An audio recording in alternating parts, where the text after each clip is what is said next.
Amy Hargreaves, welcome to An Actor Despairs. How are you doing? I'm doing great.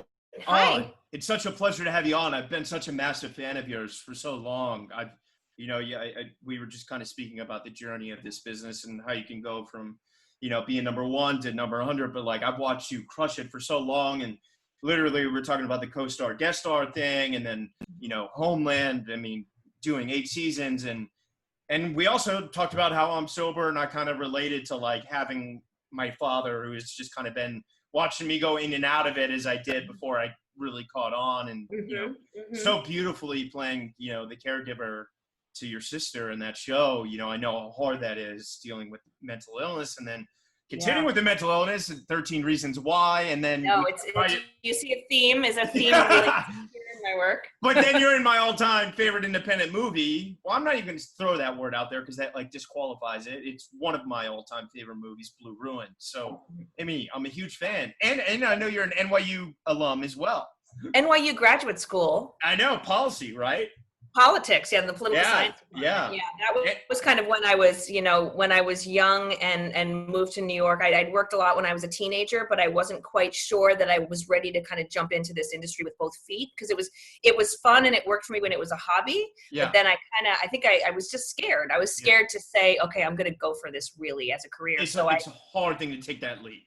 Yeah, so I kind of hedged my bets, and I loved academic learning. I loved the classroom setting, so I applied to NYU. I knew I was moving to New York, but I was like, you know what, I'll apply at NYU. So I applied to NYU. I got accepted into the graduate program for political science, and I said, okay, I'll go. So I took all my classes at night for 2 years, and I was still auditioning during the day and working here and there. And then I graduated with my master's 2 years later, and then I was kind of at the crossroads again, like, oh gosh, what am I going to do now? Am I going to move to DC and become a policy person? Was that what you think you were going to be, like a campaign manager? Or? Like maybe a behind the scenes kind of policy person. But honestly, I was really lucky because the fates intervened, and I booked a film called Brain Scan that was at the time, huge Columbia Pictures feature starring Edward Furlong. Yeah, I know. Frank Langella and me in my first kind of major role. And that whisked me off to Montreal for the summer. And I was like, well, this is fun. And so I just never looked back after that. I was such a big fan of Eddie, and I'm so sorry to hear he's been struggling, but I love that movie. And I'm not in touch with him, but I think things might be settling down for him. I hope so. I've heard from people in his camp on both sides, but it's not about him. It's about you. So let's go back to the beginning. You grew up in New York, though, right? I grew up on Long Island. In Rockville Center? Rockville Center is where I was born, but I grew up way out in Suffolk County on the North Shore in a town called Miller Place. What did your parents do? Well, my mom was a stay-at-home mom of 5 kids, and my dad worked in a family business. They were manufacturers representatives for the building constructions trade, like roofing materials, skylights, things like that. So nothing to do with showbiz. Is that like middle class Long Island? Or? 100% middle class Long Island. Just real, nice little simple upbringing, but we had what we needed, and nice little, community, nice public schools, and it was a very sweet childhood. So how did the arts thing happen for you? Were yeah, well, I think both my parents are pretty musical. In particular, my mom, she used to sing. Both of my parents are one of 6, like big, Catholic families. So you come from big families. Yeah.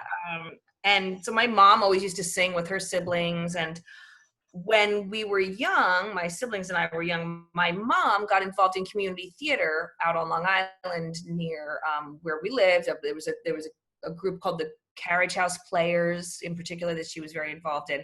And my 2 older sisters and I, as we kind of got older, we said we wanted to kind of come and be a part of that. So we, auditioned for the children's chorus and some things. And I did the pajama game. I was in the chorus of that. And I think and then I did Gypsy. I was baby Jane Gypsy. Wow. Court play. You got a voice. Oh yeah. I can sing. I could sing. I don't know. I still can sing. And then during all this time where we were just kind of having fun with it and kind of accompanying my mom, who would have a part in the show,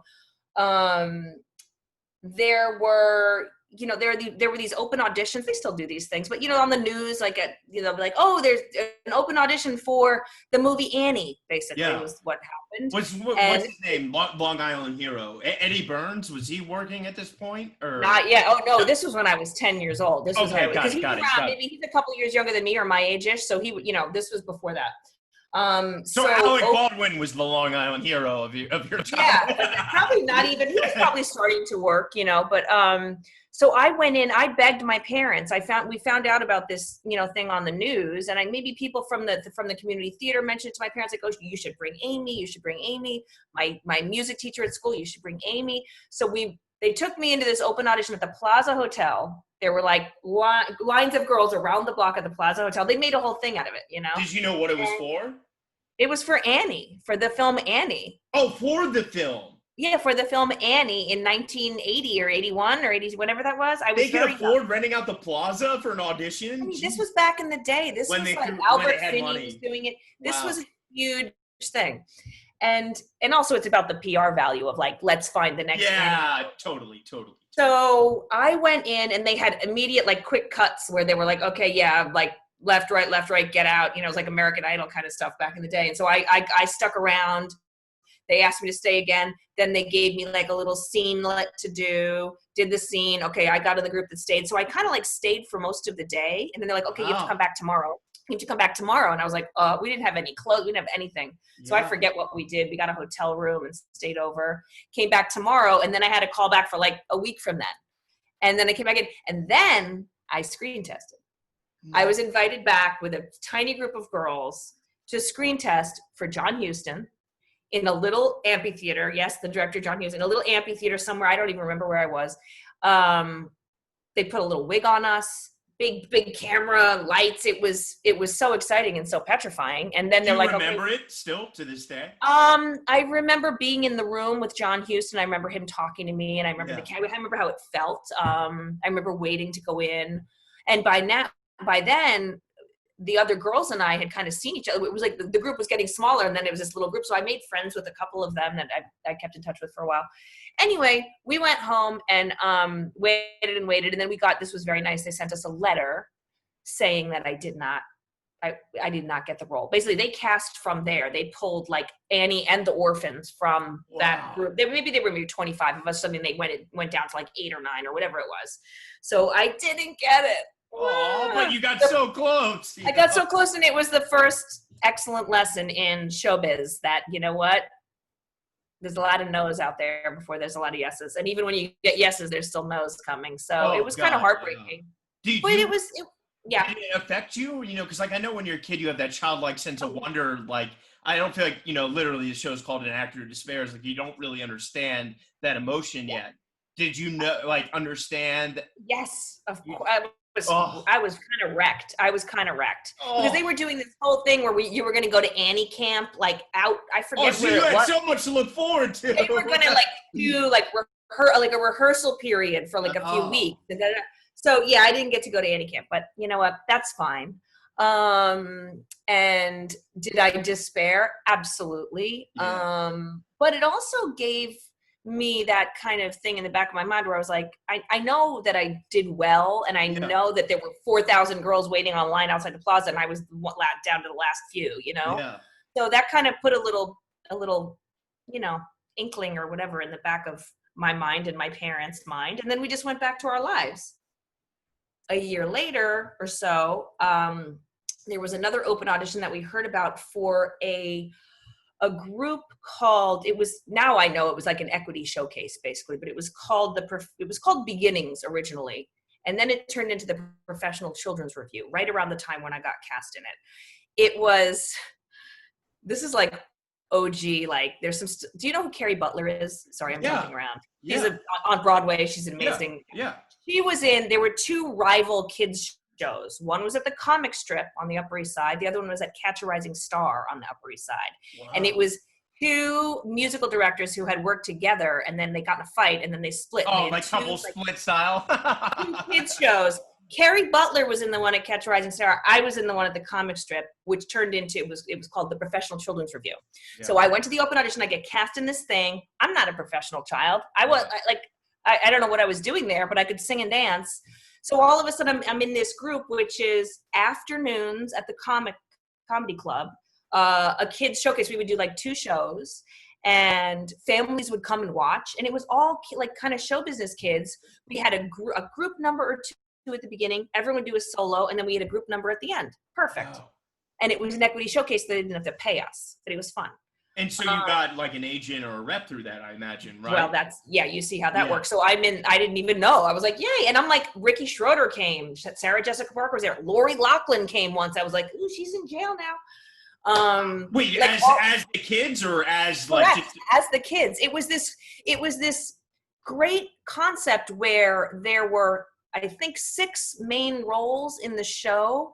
There was older, middle, and younger. It was like the Brady Bunch, older, middle, and younger, girl and boy. Got it. And everyone, so if I was going to be the middle girl, because I was like 10 or 12 or something, I would do the middle girl bits for the opening and closing number, and then I'd have my solo. So anyone, as long as you do the opening and close, you could drop in. Or if you were really famous, like someone like Sarah Jessica Parker, you just come and do your solo. Got it. Get it? So it was very clever. So I did that show for about a year. Yes, I got a manager. Yes, I booked my first commercial, which was an Underoos commercial. Yes. Nice. I hope it's on your reel still. And yeah, it's not. It's not. It is on YouTube, but let's just forget about that. Every once in a while, some idiot I went to high school with will put it on my Facebook page. I'm like, yeah. That's amazing. Asshole. No, I was kidding. Fuck you. Yeah, kind of. That's amazing. So yes. So that was the beginning of me kind of really, from that point on, then I started to audition and I booked a lot of commercials and voiceovers when I was in my, teens, basically. And did your parents help you navigate the dynamics of the business, or were you kind of figuring out as you went? I think both. I mean, I was kind of dragging them reluctantly to the next step every time. Obviously I was a kid, so I needed my mom mostly. My dad helped too, but like to drive me in after school and to figure all that out. And it was a real pain in the ass for them, I'm sure. It's a lot of work, and I couldn't have done it if my mom had a full-time job. But you weren't taking the LIR by yourself, or no, not yet. When we were, my mom would drive me in, and then when I was around 16, 17, I started to hop on the train on my own, or I bought a car because when you're doing back in the day, you do a handful of national network commercials. You were like, okay, 6 figures. So I bought a little Volkswagen Golf when I was like 16 and a half. The second I had my license, so I would drive that in and park at the Vernon and Jackson stop on the 7 train. Oh, yeah. You could street park there. I would just street park and jump in the subway coming to Midtown because it's just easier than bringing your car all the way in. You know, that was my trick. That was my little. There used to be a $5 all-day parking lot. God, I missed that. Over by Vernon and Jackson, down like by the tunnel entrance, kind of.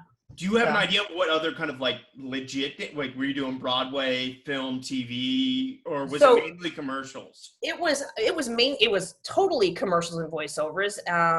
And I would audition for bigger things. But I never quite stuck it. The closest thing that I got to was, there was a movie with John Voight called Table for Five. He played like a divorced dad and he had like 5 kids, whatever. And I was like one of those kids. And I screen tested for that and I read with him, and I'll never forget it because I was young. I was maybe 12 or 13 and I didn't know who the hell John Voight was. Yeah. And I'm going up in the elevator with my mom to like the call back. And John Voight gets in the elevator. My mom was like, Midnight Cowboy. Yeah. So, he was pretty kind of a looker back then. I never, what? I said before he got on the Trump train. Exactly. Yeah. I got very, very close and never booked anything huge, but I had lots of fun. I did an AT&T commercial. We went to Rome for that. I was doing these huge, I did a lot of big budget song and dance commercials, which they did back then, where you would book the commercial. They would bring you into the recording studio with the orchestra. You would record the track.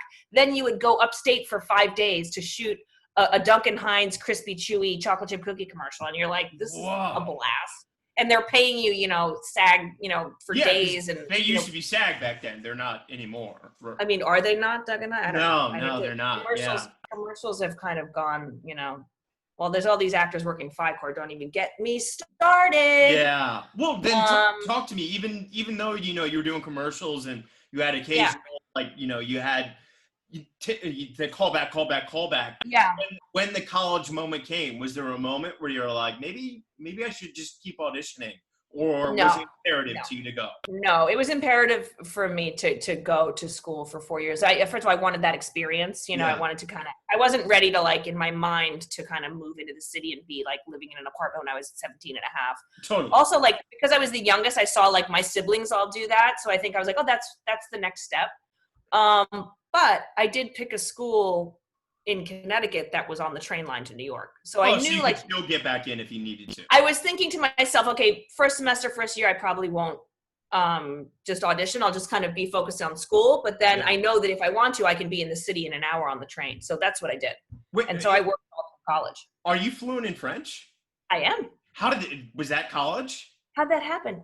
No, it wasn't. I mean, I did take French in college, but I wasn't very good. I met a guy who was French. When I went on vacation the first time in Paris, and my mother told me before I left, she said, "Whatever you do, don't bring home a Frenchman." And, I called her halfway. I was visiting a girlfriend who lived there, and halfway through the trip, I called her. I'm like, "Hi, Mom. Guess what?"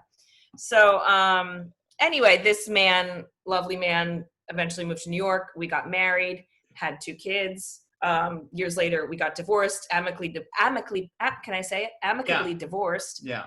He lives nearby. We're raising our kids together. But of course, in the process of being with a French person for a long time, that's what happens, and our kids are bilingual. So we kind of live a kind of bilingual existence, which is good for the brain. That's amazing. I didn't know if you worked there or how that happened, so I had to ask. Let's manifest that. Let's do a French movie together. That's always been a dream of mine. How about you? Do you speak any French or? No, my last name's Perez. I should speak Spanish, but when I was growing up, I was like, you're a white dude. You don't need to speak Spanish. And then I graduated at NYU, and then I was getting in nightlife, and then I got sober, and everyone's like, diversity. Do you speak Spanish? And I was like, fuck. Listen, there's always time. Get that Duolingo or whatever. I know. I need to go. I move to Tulum or something and do Univision for a little while. And just do get in touch with your chi and get your Spanish on and stuff. So talk to me about that college period before we go to NYU. Yeah. Were you doing drama there? I actually did. I never really did drama club in high school, or I didn't want to study theater. I made some mistakes. I didn't want to study theater in college because I was kind of a bit snobby, honestly. I was like, I'm already making a living at this, so I didn't know what the hell I was doing. I mean, I have good instincts, and I've kind of had good luck with that, but there was so much that I could have learned, kind of more in an academic setting that I didn't because I'm stubborn, and I also am interested in other things. So I was studying other things that I was interested in. But what I would do in high school and college is whenever something interesting popped up in the theater department or the drama club or whatever, I'm like, ooh, I want to audition for that. Yeah. So in high school, they did The Wizard of Oz. I'm like, okay, I have to audition for that. So I did, and I played Dorothy. That was fun. But you weren't going to a Long Island LaGuardia, were you? It was just a normal high school. No, just a regular old public school. Okay. Yeah, that's amazing. And then in high school, in college, then I also did a few plays. I did The Crucible. Oh, classic. Yeah, I played. I don't know, one of the young girls who freaks out. I forget which one. Yeah. I forget what. Gosh, I'm sorry. I'm my brain is fried. I haven't read it in a long time, so I wouldn't even. I wasn't Abigail. I wasn't Abigail or whatever the main young woman was. And then I did 1940s Radio Hour, which was so fun, and a musical, and I played cute little Connie Miller. And that was amazing. I did Bye Bye Birdie. Aw, yeah. The classics. So anyway, yeah. What happened in college? Was there an academic, imperative for you to continue this on? Because talk to me about the grad school non-acting route. Was there a moment of maybe I should get something that can help me make 6 figures a year, or was it none of that? It was never about money ever. Well, it was always about what am I interested in, So I was very like American. My undergrad, I studied American studies with a concentration in history and political science. I had a double major. So I kind of put those two things together at NYU and studied political science with a concentration in American politics. And it's honestly, it's just nothing more simple. It's what interests me. I'm fascinated by it. And So, was that a good experience for you at NYU? No, well, it was fine. Yeah. It was fine. My advisor was very nice to me, but he was very conservative. So I was kind of like, ooh. Weird. The NYU doesn't normally hire them. Yeah, this was the 90s. Different It was era. a while ago. He was nice to me though.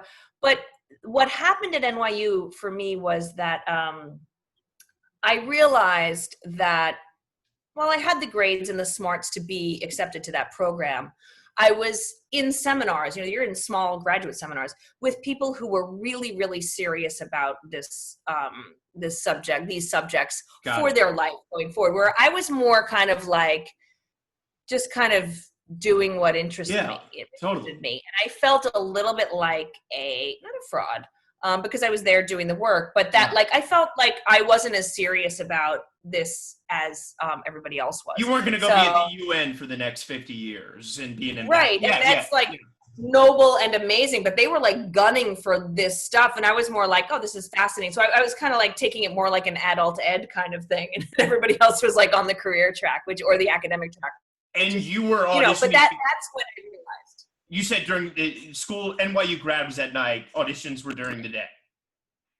Yeah, I arranged my schedule so that there were classes that were available during the day, but I generally took the later evening, classes that were available. I may have taken a class or two during the day, but I asked that in the sense of like, was that a strategy of like, okay, if I book, I can just drop out or come back later? Absolutely. I had already been doing that undergrad for years, not at night, but undergrad, I would try really hard to have all my classes in the morning so that I could hop on a 1 o'clock train and get in the city for an afternoon audition. I was also, 17 playing 13 at the time, or 20 playing 15. So I needed to do the after school hours were still kind of valid audition times when you're playing a kid, And then they put the audition.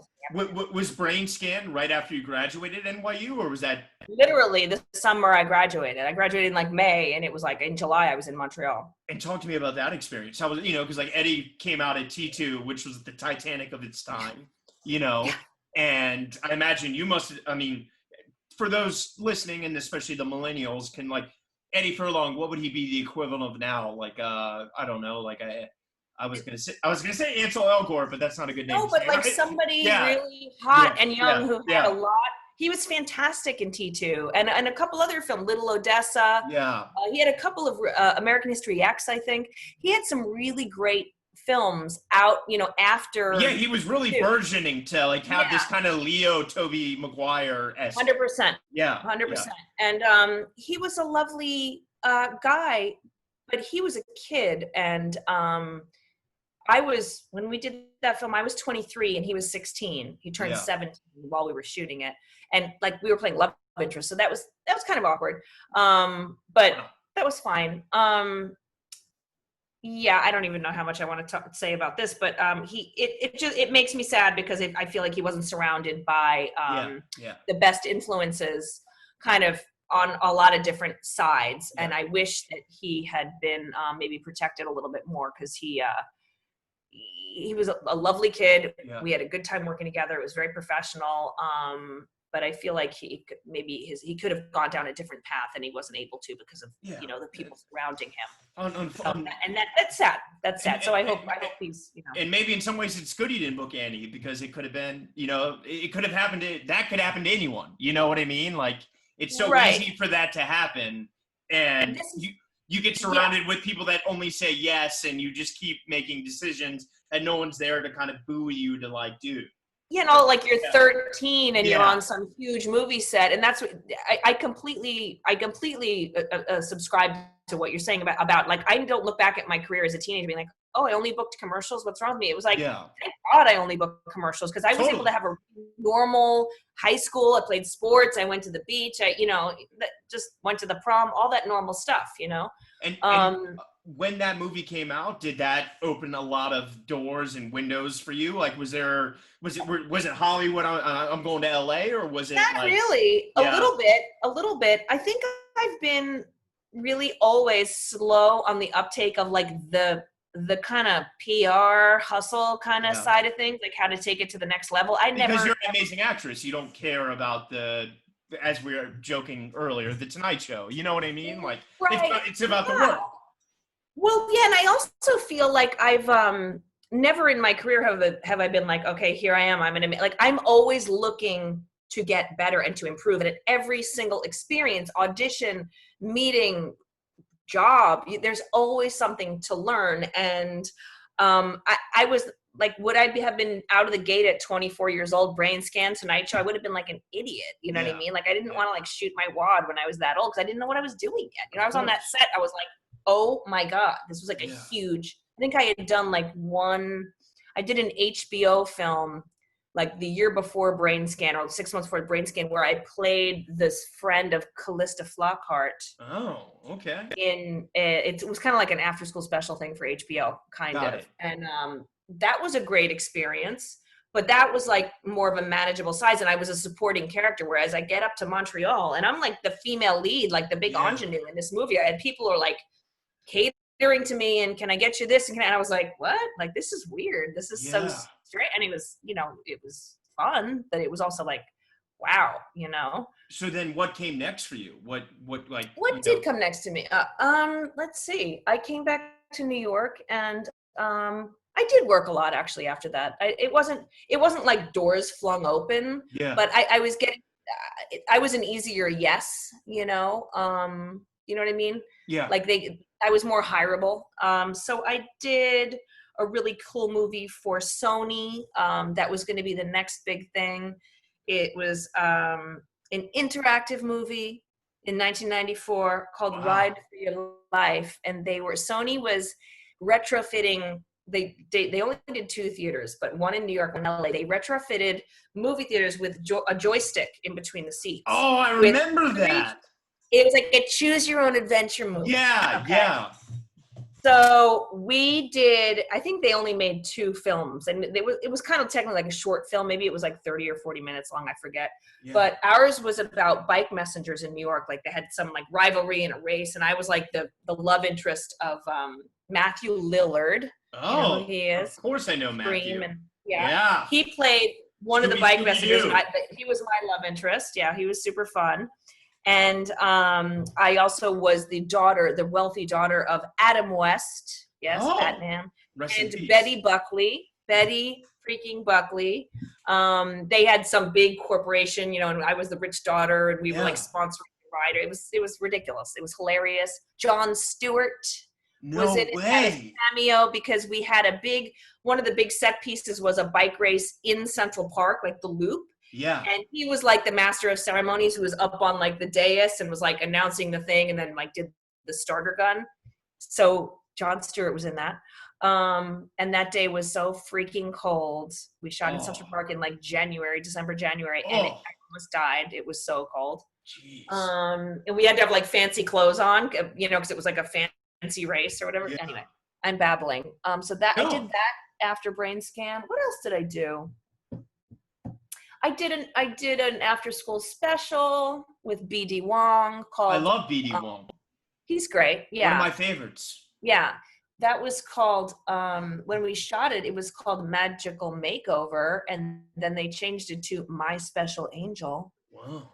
It was lame. I mean, it was fun. It was cute. It was lame. For the viewers listening, can you talk a bit about what, in this late 90s, early 2000s, the content landscape looked like? Because like at that time, it was just CBS, NBC, ABC. That's right. That's right. Made for TV specials were like the big, things. Yeah. And then movies. That's right. Huge films. Yeah. Yeah. So don't forget movies of the week. Okay.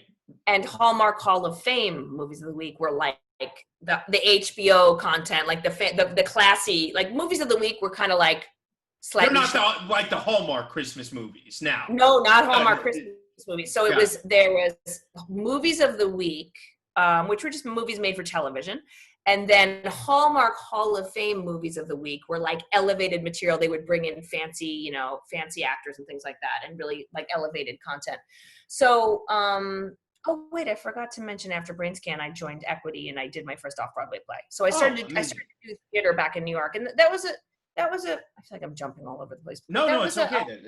That was a moment like after I did Brain Scan, I was like, oh, do I move to LA and get like be famous and do that? I was like, no, ew. So I just stayed in New York and I like did an off-Broadway thing. You never did the LA thing. I would go out. Like I would go out when they flew me out. Yeah. You know what I mean? And then I would, because that used to happen. They used to fly you out to test all the time, like a couple times a year. I'm flying out to test. Put you first class and put you at the Waldorf. Yeah, that doesn't happen. Now, like when I tested for 13 Reasons Why, it was literally a self-tape in I did the original self-tape in my bedroom, and then they're like, okay, they want to test you. I'm like, am I getting flown out? They're like, no, we just need to self-tape again. I was like, what?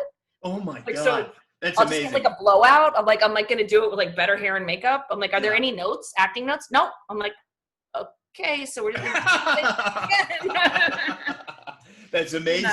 Yeah. So back then the landscape was kind of a little simpler, probably a little less work. I feel like there's more projects out there now, Mm-hmm. But I was very busy. I always did voiceovers also. Even when I kind of pulled back on the on-camera stuff, I was always really fortunate to do a lot of voiceovers. So I've been, I was the voice of Nickelodeon for a year, which was like when I was pregnant, which was the best. Yeah. I got so lucky to get that job. I was just going and recording like 4 times a week for like a half an hour a day. That's just amazing. Like interstitial kind of like, like credit crunch. It was the credit crunch when the credit would go over and we'd like, coming up next, the Angry Beavers next on Nickelodeon. It's like somebody has to do it. It might as well be me, I imagine because, you've been such an amazing actress and you've worked for so long. Did you have like a company of friends that, that are still working that you would see going up for the same parts as you often? Oh, yeah. Absolutely. And that has like evolved. I could see you and Claire Danes going up for the same part all the time. Yeah, she's younger than me. So you want to know who I used to go on auditions with back in the day? Jennifer Garner. I used to see all the time in the 90s before she moved to LA. The nicest person you've ever met. Well, like audition rooms can be weird. She would always a big hello, a really genuine, and I was like, so when she booked whatever she booked, I forget. The Bradley Cooper show. Yeah, that one. Yeah. Jennifer Garner? No, not Jennifer Lawrence. You think about Jennifer Lawrence? Wait.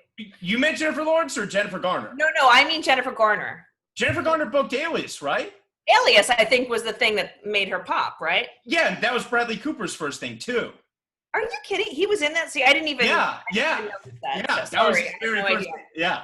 Okay, so anyway, Jennifer Garner was always lovely. Who else would I see around? Selma Blair. We worked together in a couple years after, like probably 96, 97, I was a series regular on a CBS show that shot here, in Bayonne. Okay. And I was a series regular, and Selma got hired as a recurring to play like one of my character's friends. So we became friendly. And then she moved to LA and became a huge star. And I'm like, I'm home in New York, like pregnant, like, Jesus Christ, all right, everybody's getting famous except me. Oh, it happened. But it's all right. In the late 90s, like, were you going, I know they're a little bit more intense and very specific in what they cast, but were you going up for like Oz or The Sopranos ever? Were you auditioning? I read for okay. So remember I mentioned, let's go back, that first off-Broadway show I did in 1994, which got me my equity card. That was directed by a guy called Alan Coulter, who became one of the executive producers on The Sopranos. And I did 2 plays. I did that play. I did another play that I did that play, and he directed me in the HBO film I did with Callista Flockhart. He directed me twice within a couple of years, and then all of a sudden he's like, on The Sopranos, I'm like, can a girl get an audition for this show? What the hell? But honestly, I don't really, that world, I'm a little more like, white bread. Italian, yeah. I could play that probably, but whatever. Or there's they did bring me in once for I forget, some sort of like guest lead or co-star or something, I forget. And Alan was in the room, and I got a warm welcome, and I did not get that part. Fuck Alan. The second you think it's like, oh yeah, I totally worked with this guy before. I totally this is a slam dunk. It's not, What about the things like The Wire and things that were like? Were you ever going up for things? Never read for The Wire. See, now when was that? Because that was like 2000. 4 to Here's what 2008. here's what happened. So I did a movie for HBO, a different movie called Flashback in 97, 98. Yeah. And I played a recovering drug addict. Sorry, And I was nominated for a Cable Ace Award for guest actress in drama or something like that. I'm getting some disturbance on my end. Oh no, disturbance. It's the aliens. Let me cancel this. Sorry, 1 second. No problem. Someone's trying to FaceTime me and it's... Who's FaceTiming you? I'm putting my phone on. There we go. Sorry. I didn't know it came through my computer. I apologize about that. Oh, that's all right. All right. So continuing on. Okay, so I was nominated for a Cable Ace Award for this HBO film that it was like a series of short films, and so I was the lead in one of them, and I was nominated. Is it working or no? No, it's perfect. Yeah. Okay. Yeah. So I was nominated for this award. I did not win. I lost to Glenn Close for In the Gloaming. And then, wait, I forget where I was going to go with this. What was your question? I was so excited to tell you about my nomination that I love it. We were talking like The Wire and just you. Oh, okay. Now I remember. So I did that. I got nominated, and then I came home. I did a Hallmark Hall of Fame movie of the week with like Blythe Danner and Edward Herrmann and Tom McCarthy and Mary Louise Parker, all these amazing people. Then I came back to New York. I got married, and I started having kids. Yeah. So I was like 27, 28, got married, and kind of like pulled back from focusing on work a little bit. And then like I had a baby, and then my agent dropped me, and literally I was like home holding my like little baby in my arms, and my agent called me to tell me they were dropping me as a client. And I was like, oh, this was within 2 years of me being nominated and like really like booked and busy, you know what I mean? And obviously they knew I was like a kid, right? Yeah. What I found out in retrospect, it was an agency called Writers and Artists, which actually went under. They were in the process of going under. I didn't know that at the time. Yeah. And we didn't have like the internet then, you know what I mean? So they ended up dumping all their clients in a couple of swoops, and then they were only left with like William H. Macy was like their last client, and then they're like, fuck it, we're bankrupt. We can't even hold this up anymore. So it wasn't in the moment. I was like, wow, my career's over. I'm 30. I have a baby, and you know, and I don't have an agent, and I'll never work again. I can't have your resume at my age, though. Are you kidding me? You know, I am the nominee. In retrospect, you know, I don't know. And also I think a lot of it was hanging on the fact that I was always like 28 playing 18. You know what I mean? And all of a sudden I wasn't 28 anymore. Which was fine, but like I was so hung up on. You still play 18. I mean that. I really can. It's the ring light. I'm gonna please. So I just had to kind of step back and kind of circle my wagons. And fortunately, that was the year that I had when I was pregnant with my son, my first child. I was the voice of Nickelodeon during that pregnancy, so I was like, I had a lot of money saved up. I was amazing. I was just like printing money that year and just stuck it to the side. So I was able to it was okay that I didn't work for a while. You know what I mean? And while you were doing that, can you, for the actors listening, you know, and especially the females listening that want to have children and are in their 30s and struggling, how did you stay, you know, tethered to the dream without, you know, just giving to like, you know, I don't want to say this in a negative way, but just giving to the maternal quest. You know what I mean? Like being able to have both. I actually just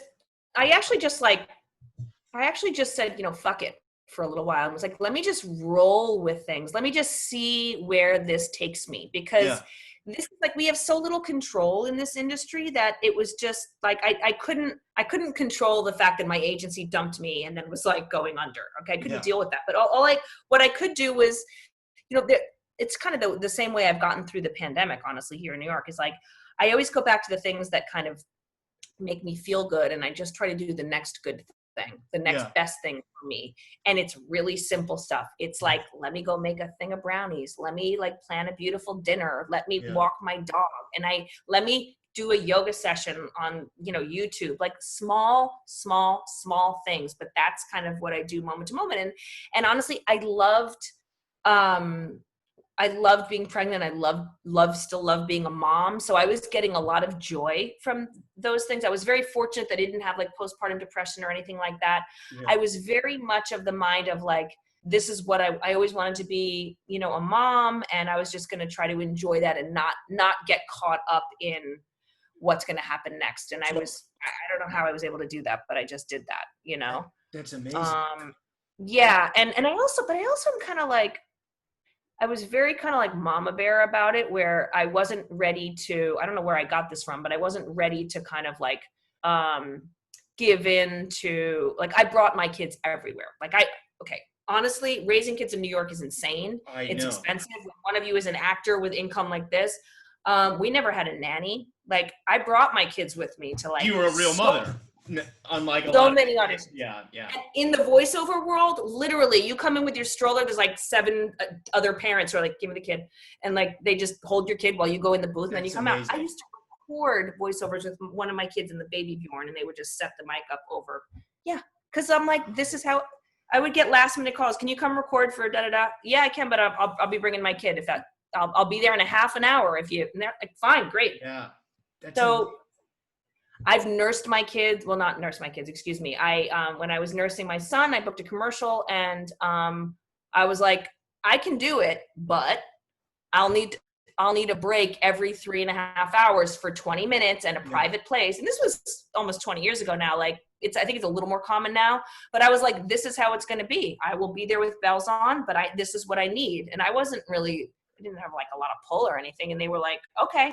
And I did it, and nobody blinked, and it was fine. So I think, you know, you just have to kind of push forward and do what you want. Did you set up like a time frame for yourself? Like, okay, when my child is 3, I'll worry about an agent again, or you just kind of let it flow? No, I am not I'm a planner of a lot of things, but you can't, I don't think in this, I've never taken that approach. Like, gotta do it this way. Whatever. I'm sure it's so much healthier your way, because I try doing it that way, and when it doesn't, I'm like, you know. Oh, really? You're like, I need to have an agent in the next 18 months or whatever. 100%. I need this thing with Ethan Hawke, and if I don't book this, then you know what I mean. Then I'm gonna the Tesla movie. Yeah, I went in for this show on Showtime called The Good Lord Bird 18 times. And how many times? 18 times they brought me in, and I was like, for different roles.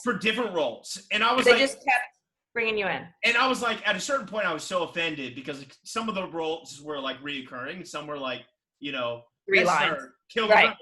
And I was like, just fucking give it to me. You know what I mean? All right, hold on now. I don't know if you want to name names, which casting office this was, but I'm sure it was the same. It was the same. They've been really great to me. Erica Arvold, I love you.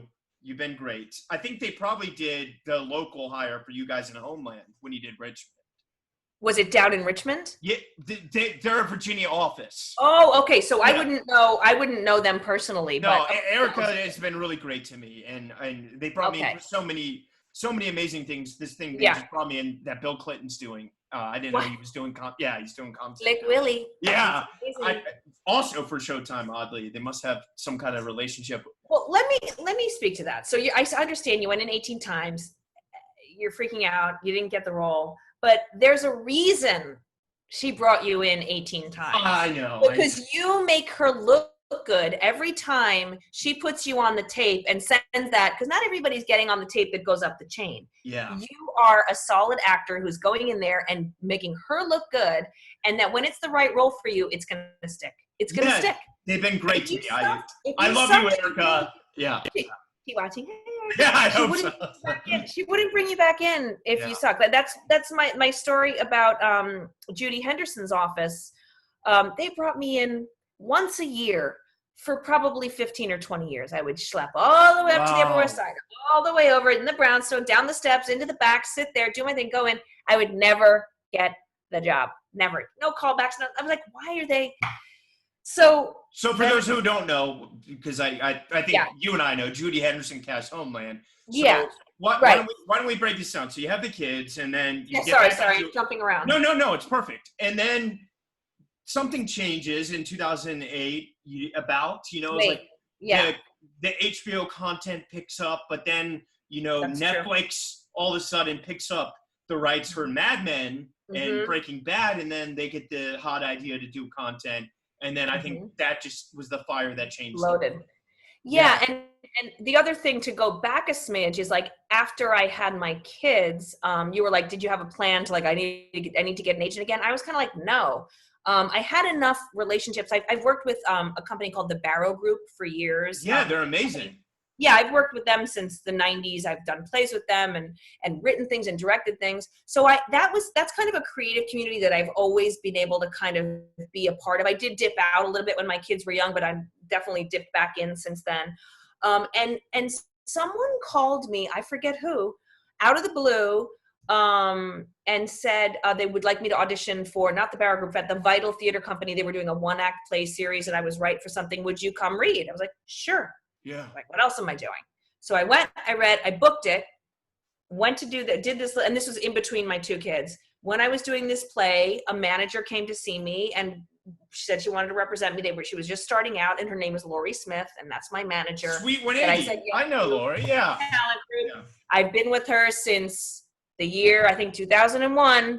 And she is, I give her so much credit for kind of reintroducing me to the industry. Obviously I'd worked so much and nominations and theater and all these things, but like, I was a kid, kind of, you know what I mean? So she was like, let's kind of start over here. Like, so you got the chops. I'm glad you said that. You do feel like in some ways this was just a new beginning. Yeah. Absolutely. Like, when I was in like my 20s, like, I never wore makeup to audience. Like, I didn't play the game at all, which is fine. You don't have to play the game, but I was kind of like, I was always playing so young that I could just kind of like roll out of bed and go in and do it, whereas it kind of took a little more like strategies in my 20s, to figure out, okay, where are we gonna, not what's my brand, but like, like I needed to kind of figure it out and be a little more strategic about it. So Lori was instrumental in that, getting me out of my own way a little bit. So she's like, we're going to send you in for like, a co-star on this instead of like, so I'd come from being like the lead in a huge, studio feature to like going in for 2 scenes in Law and Order. Did that mess, or did you not care? No, I didn't care. Yeah. I didn't give a fuck. Yeah. I was like, I want to work. Exactly. So, so we kind of like went boom, boom, boom and started to do some guest leads. And she very cleverly snatched up the script from Harley Kaplan was casting Blue Ruin, and she read it and was like, this is great. So made me come back from Fire Island. I was on vacation with my family to read for that, booked that, booked Homeland. And so what came first, Blue Ruin or Homeland? Homeland. Okay. So Homeland. Homeland, I think I'm like, my timeline's fucked up. I do want to jump into Blue Ruin proper, and Homeland we'll obviously jump into now, but so 2008, all these things are happening, and I don't think, because I feel so fucking old, but I don't think young kids. I'm like 100. No, you look stunning. Trust me. Thank you. I feel like Homeland, I don't think, like, honestly, since The Sopranos, like, a show that while it aired was as big of a hit as that show was. Especially, like, I had Mark Menchaca. I don't know if you know him. Mark's amazing. Mark's my God. One of my closest. He's so good. Yeah. So we've done a play reading or two together since then, and I was just like, I'm such a fan on Ozark. I mean, he's crushing it. Yeah. Yeah. But so then talk to me about when you get that script, because like I think anyone that says they know, maybe they, but like you've done this at that point for so long. I'm sure you had read tons of amazing scripts that didn't go. Like, talk to me about when you got it. Here's the thing about Homeland. Okay, so I go over to Judy Henderson for the 10 millionth audition in her office, and but this time it's to play Claire Danes' sister in a new show on Showtime, and I was like, I could definitely be Claire Danes' sister. Like it felt like this is in the range of like, this is something that I'm really right for. Did you know Claire at all yet prior to that? No, I had never met Claire. She had just done Temple Grandin, and I was like, wow, like she's fantastic. So I knew it was cool. I knew it was like it was, my character's introduced in the second episode with the possibility to recur. They always say that because they never know. Yeah. So I go over there and I read for, I don't even think it was Judy. I think it was Kimberly, the assistant. Kimberly Graham. Yeah. And I do it. I think it's great. And she's like, yeah, okay. So let's do it again. And this time, like, you know, we want to kind of, excuse me, like her. Like, I didn't really like. Which you do a wonderful job of. She's more likable than Carrie most of the time. I'm dying right now, sorry. But it was more about my audition scene. So it was like a little simple 2-page thing. So I do it again with her notes, and I was like, I did it, and I was like, all right, whatever, thanks. I leave, and I walk away. I'm like, well, that's another option. I'm not going to get, because I totally hated my second take. Yeah. So I get the job. We're excited. My manager, the always wise sage, she goes, your job is to go down there, kick ass, be charming to everybody, and have those writers write you into the entire freaking show. I was like, oh, right. That's how it works, right? You know, for possible recurrings, it's like they can write you right out or write you in. Yeah. Oh, yeah. So I go down there. Michael Cuesta is directing the first 2 episodes. He directed the pilot and the second episode. This is the second episode. And it was based on an Israeli show, right? That was an Israeli show called Hatufim, the Prisoner of War. So it's lovely. We were in Charlotte the first couple seasons, Charlotte, North Carolina. So we get there. Michael Cuesta is like, oh, hey, welcomes me, takes me to the side. He's like, yeah, so we loved your audition tape. But I was gonna say, like, you had like two variations, 2 takes, and I think we really liked the second take of your audition scene. So let's go to it. And I was like, oh my God, that's the one I hated. And it made me laugh so hard because I was like, it's always how it is. We think we know, but ultimately I'm like the kind of actor who I get out of my own way very easily. I'm like, the director's driving the boat. Let's just try to let me try to it's his vision, or her vision. Let me try to kind of give them what they need. And that's on Homeland. They've had such fantastic directors with Leslie Linka Glatter really in the later seasons, just kicking ass and being so amazing. Well, especially I have again and again just relied. You know, when Damian Lewis leaves, it kind of becomes a new show. Yeah, there was kind of a reset with, you know, Claire as the real main centerpiece. And I have again and again, a little bit, except for seasons 5 and 6 where they didn't have me around at all. But I came back with a vengeance. That was Germany and New York. Yeah, I wasn't in those seasons. But season 7 they brought me back with a vengeance. So that was Was really that the Richmond one? Yeah. How was that experience? That's my hometown. Listen, Richmond is so cool. What a cute little city. Did you go to Edo Squid? What's it called? Edo Squid. It's like the most popular Italian restaurant there. I don't think I actually did go there. I would go whatever was within walking distance of our hotel, which I can say it now, was the Hyatt. No, not the Hyatt. Jefferson? No, not the Jefferson. What the fuck, Showtime? Spend that money. Sorry. No, it was the Hilton. I'm sorry, it was the Hilton. Oh, it was the Hilton right across from the Marriott. Yes, correct. Right across from the Marriott. Yeah. So I would walk down to, there was a cute little setback, triangle. Jewish deli right there and everything. Yes. Yeah. You know, a small restaurant called Cezanne, and then there was a French bistro I would go to a lot. There were some really great places within walking distance, and that's always fun to it's just fun to be on location and explore new cities, you know. I know you said you missed 2 seasons, but was that a good ride for you? I mean, because you're a huge part of that show, you know. I mean, you're the one who the whole show was amazing, and season 7 in particular was crazy because that's spoilers. You guys have a year and a half to watch it. That's when we go to court. And I get custody of the baby, or Franny, who's not a baby anymore. And it was just so heart-wrenching and emotional for us. Me and Claire, we were just we would start to rehearse and just be like, we're like, okay, wait, stop. Let's get our act together here. We don't need to be crying all the time. I think that was 100% my favorite of all the seasons. Not just it really was. I thought season 1 was pretty good. Oh, and to go back for your original when you brought up Homeland, you were like, you know, could we have known that this would be so great? Like when I read the script, I actually didn't read the pilot script because those things are all very kind of kept under wraps.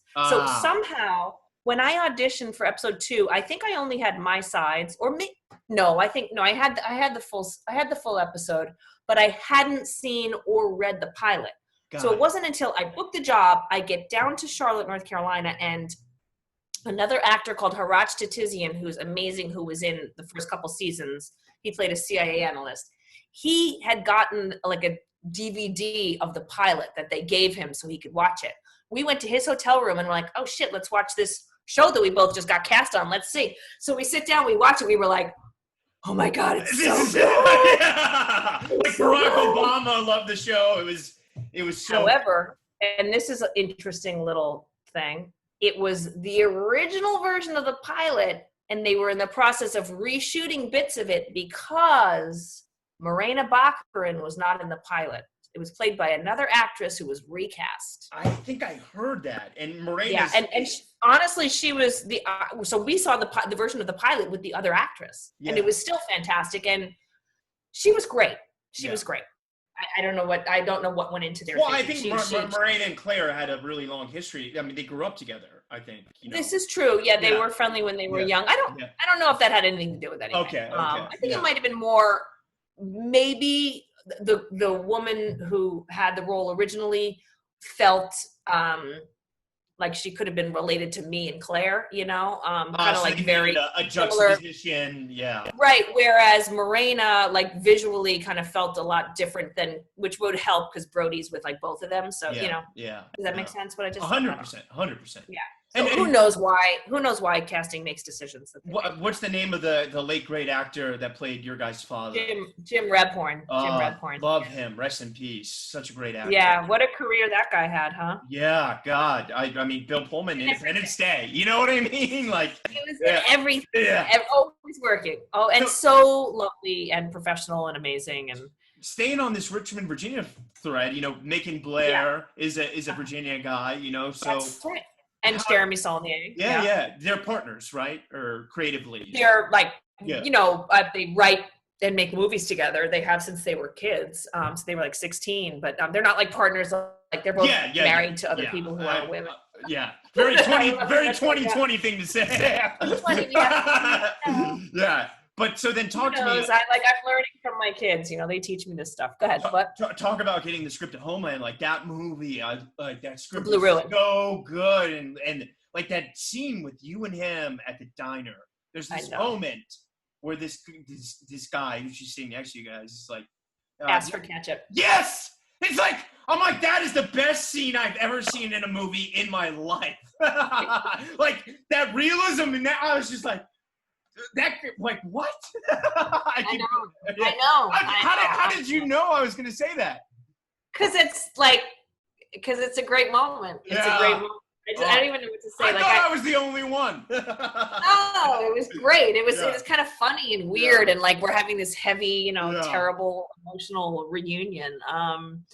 When I got that script, I read it and was like, "Holy shit, this is so tight." This is so tight. And the way, because, you read a lot of scripts, you get auditions and you're like, this is all right. Maybe I could see, there's a couple good acts and if they tweaked it. Right. This character's great, but I don't really understand what happened. This was just tight. And the way Jeremy writes, I don't know if it's because he's a cinematographer first and a director second, but it came off the page in such a visual way that made it just like spring to life. And it's funny because it's not really my kind of movie that I would like gravitate to, with like violence and all that stuff. But it didn't matter. I was like, this is amazing. And this character is amazing. And this relationship is amazing. And so I was on vacation with my family. We had rented a house on Fire Island. And I was like, I made my kids run lines with me. No way. Because it was such a big, it was a lot. It was a lot of talking. It was like a big monologue kind of. And that scene got cut down. It was what we shot was more. Well, okay. But I mean, the good parts are there. So I have this, and how old? So this was. When did we do it? Like 2012, 2013, something like that. My son was like 12 or 13 and my daughter was like 9 or 10, Wow. So I'm like reading these scenes and I'm sobbing and they're like, mom's acting again. And I left Fire Island for the day and came into the city to read for Harley Kaplan and it was, and I think Jeremy was, oh wait, sorry, my dad's staying with me and he just came in the room. Hi Dad, I'm almost done. Hi Dad. Sorry. Sorry, well, I know I'm dragging you No, on. no, it's fine, it's fine. So anyway, I'm, and there was like an air conditioner unit in the room, so it was hard to hear, and it was, but I did the audition, it went well, and I think Macon and Jeremy told me I was like one of the first people who came in to read for it, and they were like, that's it, but no one wanted. Yeah. No, but then they were like, well, they were kind of young, they were all kind of figuring it out. They were like, well, we should see other people, I guess, right? So they kind of like saw other people, and then they're like, nah, But then that became a festival hit. Like it went.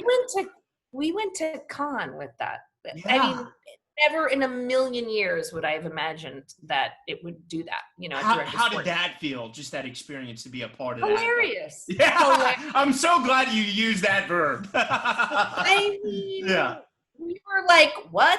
This is crazy. And there were like 10 of us. We rented a. Well, first of all, when I found out about con, I just gotten Fred the dog, who I adopted from Puerto Rico, and I was walking him, and I get a text from Macon that just said con. This was in like March or whatever. I was like, what?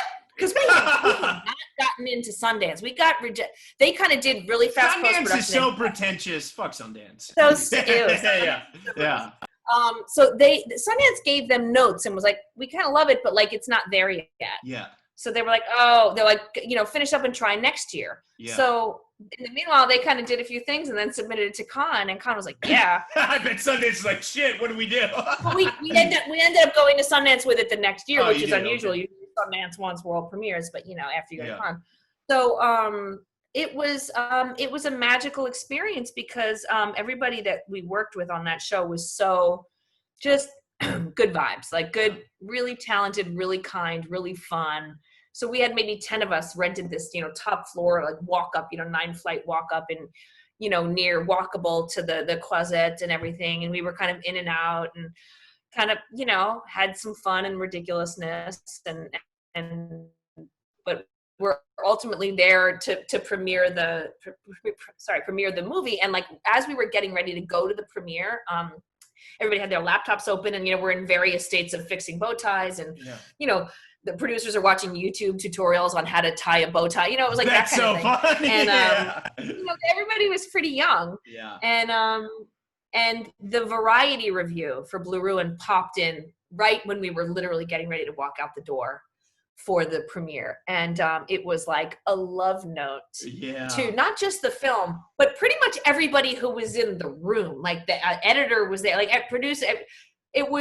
We were all just like stunned and we walked out on air and did the premiere and then had a little after party in like somebody's, fancy hotel room and we're drinking champagne and they were in the back room with Radius, which was RIP Weinstein Company subsidiary for like genre stuff. So the Radius people, they were in the back room negotiating. The doors fling open. We have a deal, and the movie got sold. Wow! And that was it. And then we had fun for the rest of the That's few days amazing. we were there. And then hilarious. I want to make sure you get out in time. So talk to me, just totally chipping tonally about 13 Reasons Why. Like, is it hard for you to pivot from this kind of like really kind of I didn't even think about this, but digging into your political background, this like extremely political, amazing action show, and then you do this like kind of violent movie, and then you got something that's like this teen angst thing. Was that were you looking to make a tonal shift, or did that just kind of happen that way? No, I wasn't looking to make a tonal shift at all. I was looking to, pay my mortgage. Honestly, I have a kid in college. Yeah, we all got to survive. So I'm the kind of I'm open and up for kind of a lot of different experiences. I pass on things, sure, but honestly, like I had 2 teenagers at the time. I knew about this book, 13 Reasons Why. It was also being executive produced by Tom McCarthy, who literally just came off the win for Spotlight. For Spotlight. He had just won the Oscar, and this was literally his follow-up project. Great Wire actor. And also Hallmark Hall of Fame castmate of mine, 97, who I've known for 20 years. So, and also not for nothing, Selena Gomez was an executive producer. I was like, this this is an interesting show and something that did your kids care about that? I gotta imagine like that. My daughter did. Are you kidding me? Yeah. My son was kind of like, I don't even think he's watched it, but my daughter was like 14, 15 when it came out, you know? Wow.